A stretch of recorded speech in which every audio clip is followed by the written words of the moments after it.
कहा है, बहुत सुंदर कथा कही है कि भगवंत कथा न रुचेगी जिन्हें तीन नारी एक मंगाए लई न चावत है दिन कोरिन को।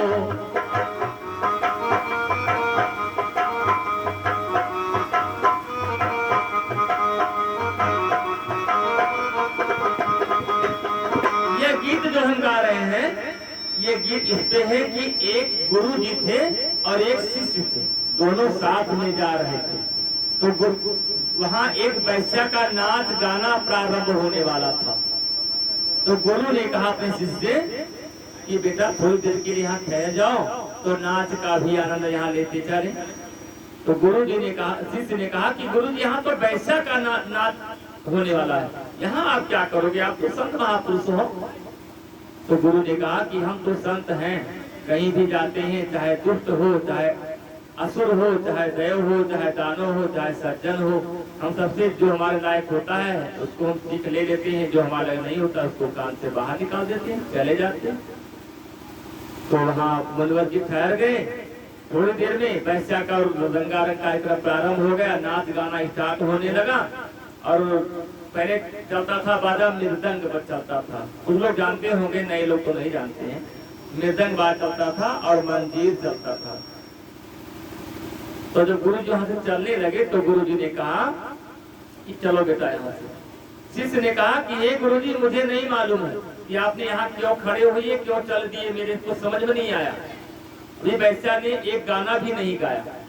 तब गुरु जी ने कहा कि भगवंत कथा न रुचेगी जिन्हें तीन नारी को एक मंगाए लई न चावत है दिन कोरिन को।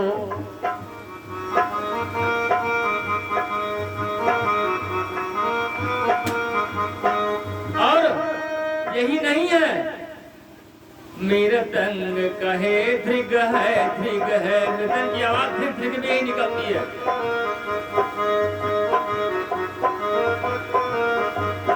मृदंग कहे धृग है, धृग है, मंजीर कहे किन को।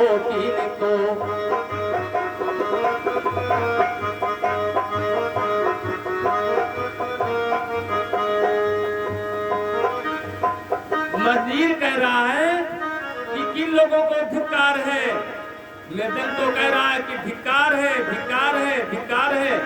तो मंजीरा कहता है कि किन लोगों को, क्योंकि मंजीर की आवाज अगर ध्यान दीजिएगा तो यही आवाज निकलता है, किनको किनको का शब्द अधिकतर सुनाई पड़ता है। फिर संत ने कहा तब नारी हाथ उठाए कहे, नाई डांस कर रही है, तब नारी हाथ उठाए कहे इनको इनको इनको इनको।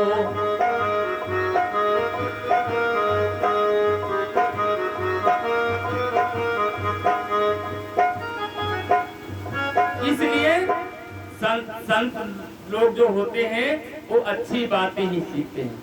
और ये सत्संग क्या है, भजन क्या है, कीर्तन क्या है।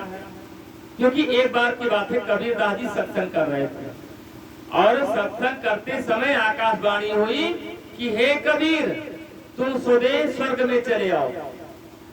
जैसे आकाशवाणी हुई, जैसे कबीरदास जी रोने लगे।